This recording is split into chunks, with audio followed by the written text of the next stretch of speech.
UNBC.ca. Welcome to This Week in the Peace, a show dedicated to the people, events, and news of BC's Peace region. Good morning and welcome to the show. I'm Dub Craig. Later on, I'll be sitting down with Alyssa Currie, the Executive Director of the Tse'k'wa Heritage Society, to review 2025 at Tse'k'wa and look ahead to some exciting things happening this year at the historic site. And I'm Caitlin Coombs. But first, December 2025 brought historic amounts of snow to the Peace River region. Here in Fort St. John, we saw over 100 centimeters of snow that month. However, since then, warm weather has melted the snow, and so far this month, January, we have seen about 19 centimeters. Joining us today to talk about snowfall and drought conditions is Dr. Joseph Shea, an associate professor at the University of Northern British Columbia in Prince George. Thank you for joining us today, Doctor. Hey, thanks for having me. Wonderful. Why don't we just get started with, can you tell me a little bit about yourself and what your work is at UNBC? Sure. I'm originally from Ontario, actually. Grew up in Hamilton, but I've been working at UNBC since 2018, and my research is largely focused on mountain snowpacks, mountain glaciers, and how climate change, environmental change is affecting our snowpacks and what that means for river systems. So, what the situation we're seeing in the piece, like you just talked about there, is a pretty good example of some of the changes we've been expecting to see, but it's interesting to see how we deal with them now. Mm-hmm. And what are your thoughts on the weather patterns? I mean, like I just mentioned, we had a really, really snowy December, and then we had a really warm gust, and now we have a little bit of ice, and it's quite cold right now, but it's been relatively warm for kind of historic temperatures up here, and no snow whatsoever.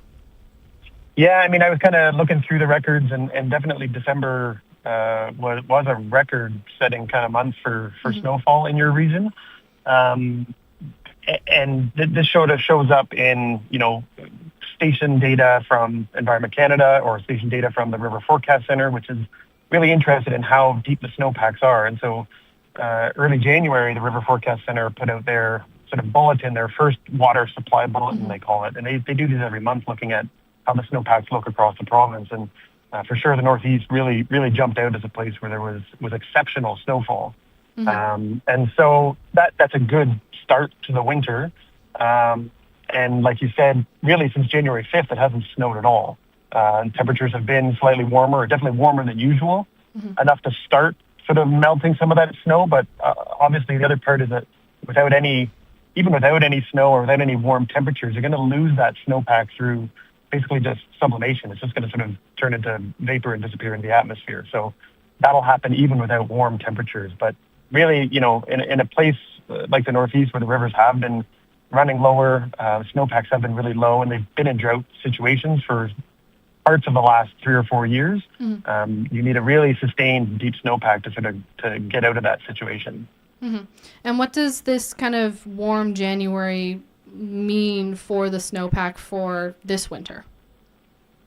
Well, you got a good head start.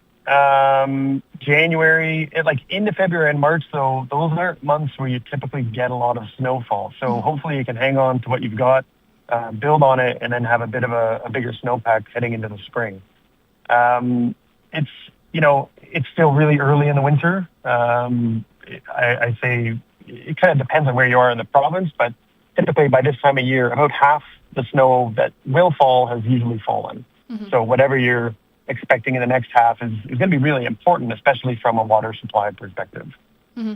And what will it mean if, obviously this is if, we can't predict what the weather will be like in February and March, but if we've already had 100 centimeters of snow, what does it mean for the snowpack if February and March kind of follow suit with what we're seeing in January?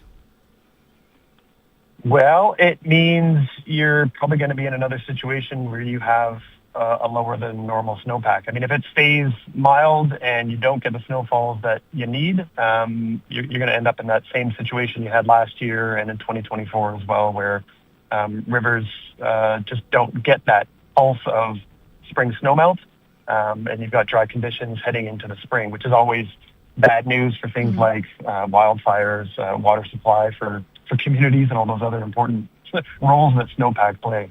Mm-hmm. And does this drought, kind of the drought combined with the early melt, does this mean anything? You mentioned the river forecast. Can we expect, or should we be concerned about any flooding or excess water? What does this kind of melt mean for this part of the winter? Well, if it melts now, it means your flood risks are going to be reduced. Usually an earlier spring snowmelt reduces the risk of a later spring flood. But from a water supply perspective, that would be the bigger problem for sure. And I think it's kind of too early to start worrying about it. I think it's worth keeping an eye on it and seeing what happens in the next month or two. But it's still January. There's still time for snow to accumulate and bring things up. But like I said, because you're in a multi-year drought situation, you need multiple years of good spring snowpacks and rainfall to get out of that. It's a tough situation to get out of. Mm-hmm. And you mentioned the kind of the multi-year mark. We've had a lot of people, especially farmers, really excited online about the December snowfall and kind of hopeful for a lot more water in the spring and obviously beneficial crops, more water access, higher rivers. What does it mean? Like how much snow and how many Decembers like this past December would we need to actually see perhaps not the end of the drought, but a significant improvement to the drought conditions up here? That's a tough question to answer. I think, a year or two, 1 year will help, but 2 years for sure is going to be really beneficial. And even if you can get 3 big winters in a row, that would be, I'm putting sort of really rough numbers out there. Yeah. And I do understand people are excited about the snow. It's really nice to see. And, even though it hasn't snowed much in January, you're still above normal for this time of year at the stations where there's observation. So it's a good sign. The snowpack is relatively healthy, but again, hopefully you just get the average amounts of snow going forward, and that'll be really helpful for soil moisture and for the farmers in the region. Okay. And what happens if, for example, like you mentioned that earlier kind of melts lead to less concerns about flooding. How many melts would it be for like a concern for flooding? I know that in the summer, because it's so dry, a lot of the times we do have flood warnings come through. Is there any concern at all if kind of it remains after this vortex comes through, if it stays warmer? Is there any concern there? You mean like flooding like in the immediate term or in the springtime? In the springtime. Yeah, it kind of depends. So again, the conditions that lead to flooding there's multiple ways to do it, but if you do have a decent snowpack and it warms up very quickly and everything starts melting at the same time, that is one of the conditions that would lead to possible spring flooding. But if things warm up slowly and you melt away, lower elevation snowpacks before you start getting to the bigger, deeper, higher elevation snowpacks, then your risk of flooding is reduced. So it really depends on the timing and sort of the magnitude of the heat as we get into the spring season, and also how deep the snowpacks are. So again, if you do a really deep snowpack and you melt it really quickly, then your risk of flooding for sure is increased. Mm-hmm. So slow and steady is better. Yeah, definitely, from a flooding perspective. And from a soil moisture perspective too, from lots of perspectives. But sometimes you do see these heat waves come through in the earlier part of the spring now, and they tend to melt a lot of snow very quickly. So it's kind of a wait and see game, I guess. All right. Well, wonderful. Thank you very much, Joe, for your time and for your expertise. And I hope you have a lovely day. Hey, I hope you do too. And good luck with the snowpack in the spring. Thank you. That was Dr. Joseph Shea, Associate Professor of Geography at UNBC. We'll be right back with Alyssa Currie with the Tse'k'wa Heritage Society on This Week in the Peace. Get ready, Fort St. John, because your Huskies take on the Wheat Kings tonight at 8, North Peace Arena. To get your tickets or to see their full season schedule, visit fsjhuskies.com. I got $100 bid. Thank you, sir. 10, 20. Happy New Year, everyone. Rhythm Auctions is hosting their next auction on February 7th at mile 54 off the Alaska Highway behind the Chevron store. They are currently accepting auction items such as vehicles, equipment, ATVs, and any large items. Call Cameron or Aaron in sales 250-261-8901 or check them out online, rhythmauctions.com. At Rhythm Auctions, we turn your assets into cash. Command, it's Dave. Situation critical. I'm watching the Super Bowl on a tablet, and my uncle's using the screen as a coaster, and it's so bad the nachos are cold. I need an extraction. Abort mission, Dave. It's time to upgrade your game with the best seats in the house. We are hooking you up with a massive $500 to Ernie's to upgrade your gear. Plus, you'll score the ultimate VIP treatment, a reserved seat at Chance's Sportsbook with piles of delicious food on the house. How do you win? Just predict the future. Tell us who you think is going to make it to the Super Bowl. Make your pick at moosefm.ca. Don't get stuck in the living room war zone. Win the Chance's Casino's best seats in the house. Brought to you by Fort City Chrysler. Save me. When the job gets dirty, Almighty Vac Services gets to work. From tank and equipment cleaning, spill cleanup, and dangerous goods hauling, to fluid transfers, building cleaning, and more. Almighty Vac Services handles the tough stuff so you don't have to. Equipped for the oil field, the shop, and everything in between. Almighty Vac Services. Power, precision, performance. Call them today. 250-794-8201. That's 250-794-8201. What's up, Doc? Be very, very quiet. I'm hunting rabbits. Yeah? We really don't spend too much time in these pots, Doc. I'm thinking you might want to... Shh! You'll blow my cover. Rumor has it that Veronica's closet has rabbits. I don't think those are the rabbits you're looking for, Doc. For toys, adult games, lube, lingerie, massage oils, and yes, even rabbits. Stop into Veronica's Closet, your all-grown-up store in the Mackenzie Mall. Dale's is on the move. Dale's Automotive has moved to a new, larger location. Now located at 8703 101st Avenue, the new location makes it even easier to serve all makes and models of pretty much anything on four wheels, including your car, truck, van, motorhome, trailer, and more. Both private and fleet vehicles are welcome. So if something doesn't look, sound, feel, or smell right, stop by Dale's Automotive today. Now located at 8703 101st Avenue. You can watch this show live on Facebook, catch the replays at energeticcity.ca, or be part of the show by texting your thoughts to the Fort City Chrysler line at 250-787-2222. Welcome back to the show. I'm Dub Craig. The Tse'k'wa Heritage Society has some excellent events coming up that will allow you to learn and explore the history of the site, also known as the Charlie Lake Caves. To talk about those opportunities and to review some of the highlights of the last year at the site, we're joined now by Tse'k'wa Heritage Society Executive Director Alyssa Currie. Alyssa, welcome back to the show. Thank you so much for having me on. Thanks so much for taking some time to be with me today. I appreciate it. Let's start by looking back to last year. What were some highlights for you and the board and the society, the Tse'k'wa Heritage Society, of things that happened at the site, or things that moved, whatever it happened to be? Yeah, last year was an incredible year for us, both in terms of community events and also looking inwards to ourselves as an organization. So one of my personal highlights was having our very first artist in residence. Yeah. We had Adrian Grey Eyes out to the site over the summer, working on moose hides at the site. Incredible. Hosting an outdoor movie night for Truth and Reconciliation Day. That was a bit of an experiment for us, and one that certainly paid off, so we're hoping to do again. And throughout the year, really just growing recognition about Tse'k'wa, the site, being recognized in 2 repatriation reports published provincially by the First Peoples Cultural Council, working closely with Northern BC Tourism to expand our experience offerings at the site, some behind-the-scenes business planning to make sure that our operations are sustainable.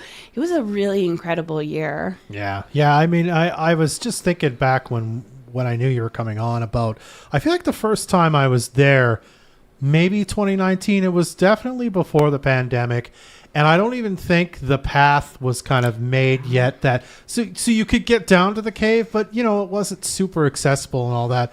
And just how that site has grown and now you have an accessible pathway. You have the house that has a bunch of stuff inside of it, the dome. And more and more events, it seems like every year where you're like, come down, we'll have this opportunity and that. It's been wonderful to see. Yeah, we've had so much public interest in the site, and we're delighted anytime we're approached by a community partner to partner on a community event. It's really a fantastic opportunity for us. Yeah. Speaking of one of those events, you had one last night. You weren't hosting it at the site, but you're kind of, I suppose, hosting it at the museum or co-hosting. Tell us a bit about what that was all about. Yeah, so last night in Prince George, there was an event called Anthropology in Our Backyards, and that's a collaboration between UNBC, the Department of Anthropology, and the Exploration Place, where they explore public anthropology.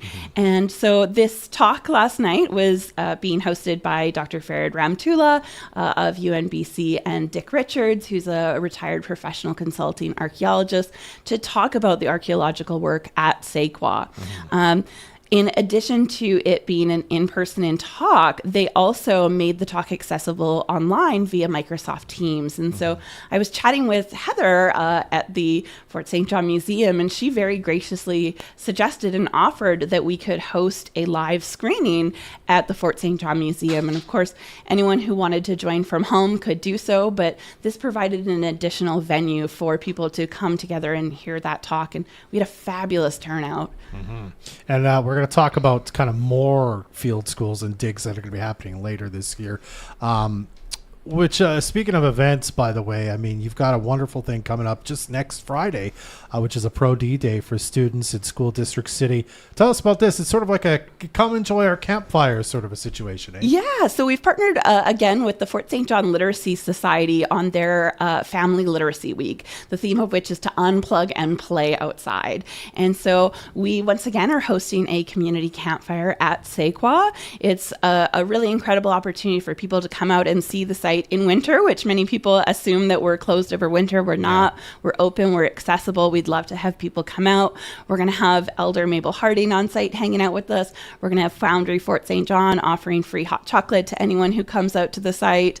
The last couple of years, we've had lots of people come out. They've brought their strollers. They've maybe brought little sleds to bring their kids down to the cave. And you can come down and really get to experience the site, I think, in a new season and a new light for many people. Yeah, because, I mean, the caves are wonderful. And kind of all the little parts of it are great. But that includes sort of the little walk to the caves. You're kind of walking through it's just a beautiful area to be in. So. And this time of year as well, getting a chance to go outside. The weather forecast right now is calling for -5. So we will adjust the fire accordingly, but we're hoping, we're praying for good weather. And either way, it's a great opportunity to get out into the forest and breathe some of that fresh, crisp, invigorating winter air. Yeah. Is this something you have to register for or pay for or anything like Absolutely not. People can stop by at any time between 2 and 4 that afternoon. We'll be there hanging out, and we'll have hot chocolate for you, and be happy to show you around. All right. And I do want to end on this. Another archaeology field school coming up,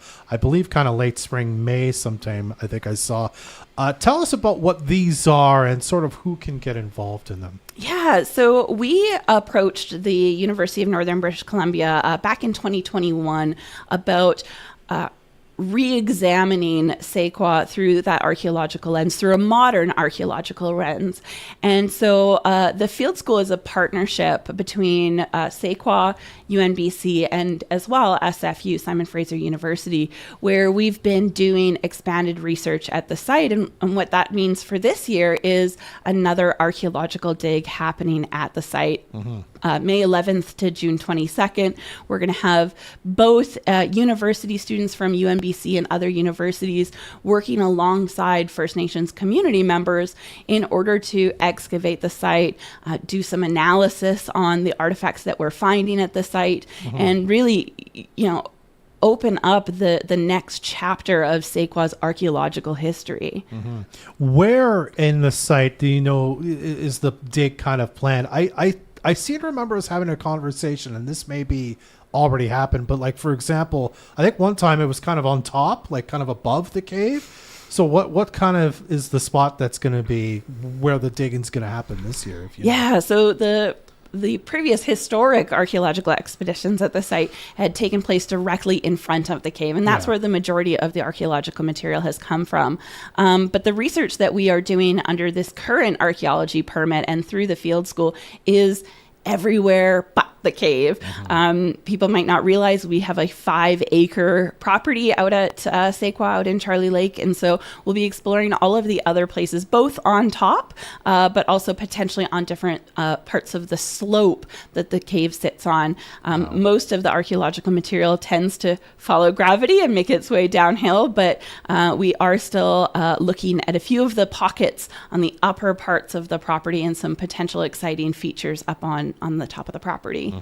And I mean, I don't know how much a part of this process you are, but what goes into determining this would be a great spot for us to look? There's probably going to be some really cool things in here without actually going in and looking specifically. How does that process work? Yeah, so that's what we call non-invasive archaeology, and it is often in the form of a archaeological survey. Archaeologists are trained, of course, to look at the landscape, identify areas of higher archaeological potential. We have in the past also made use of LiDAR, of ground-penetrating radar or magnetometry, which are all archaeological technologies that can help us spot potential, what we call archaeological anomalies, potential areas for archaeology to happen. What's really guided the placement of these units in the field school has been conversations with our knowledge holders and elders. And previous excavations at the site asked the question, well, where did all these artifacts come from? And both the archaeological evidence and the oral histories suggested that the top of the property is likely where people were camping at the site. And so that kind of generally informs those conversations. And then once we, of course, have our field school students adequately trained up, they get to conduct what are called shovel tests. So they're actually digging down into the ground and seeing what they find on a very small scale. And of course, if we find something, then we expand out to an archaeological unit, which is that infamous 1 meter by 1 meter square that most people are familiar with. Wonderful. All right. Well, if someone wants more information, I believe I know the students will be chosen by the universities, but I think that, as you said, there's some Indigenous people will be invited as well. If they're interested in being a part of this in some way and have no idea what to do, where can people find out more, Alyssa? Absolutely. So anyone who's interested in learning more about the field school, either just general interest or especially if you're interested in being a participant, the best way is to go onto our website, tse'k'wa.ca. You can also reach Tse'k'wa via telephone at 1-250-224-7906. That connects to me. I'd be happy to talk you through the process.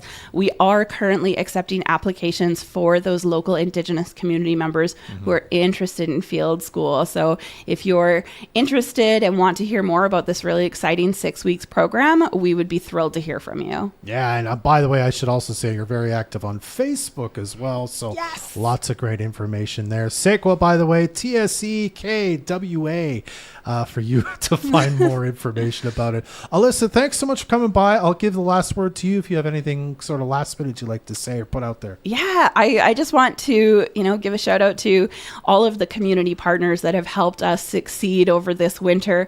It's been a cold winter, but it's been an invigorating winter, and there are plenty of opportunities for people to engage with Tse'k'wa. You don't have to wait for those summer months to get involved with us to learn more about the site or even to visit the site. Absolutely. Well, Alyssa, thanks for stopping by. I appreciate your time. Thank you so much. You're very welcome. That's Alyssa Currie, the Executive Director of the Tse'k'wa Heritage Society.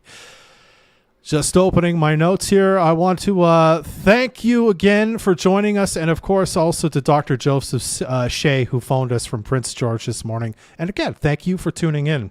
You can listen to this show again by checking out the podcast at energeticcity.ca/podcasts. We'll store this and future episodes of the show there as we make them. Also check out our other locally produced podcast, Before the Peace. That's our show. I'm Caitlin Coombs. I'm Dub Craig. Be well. Join us again next Friday morning at 10 for another edition of This Week in the Peace, your weekly talk show dedicated to the people, events, and news of BC's Peace region. Or you can listen to this podcast again at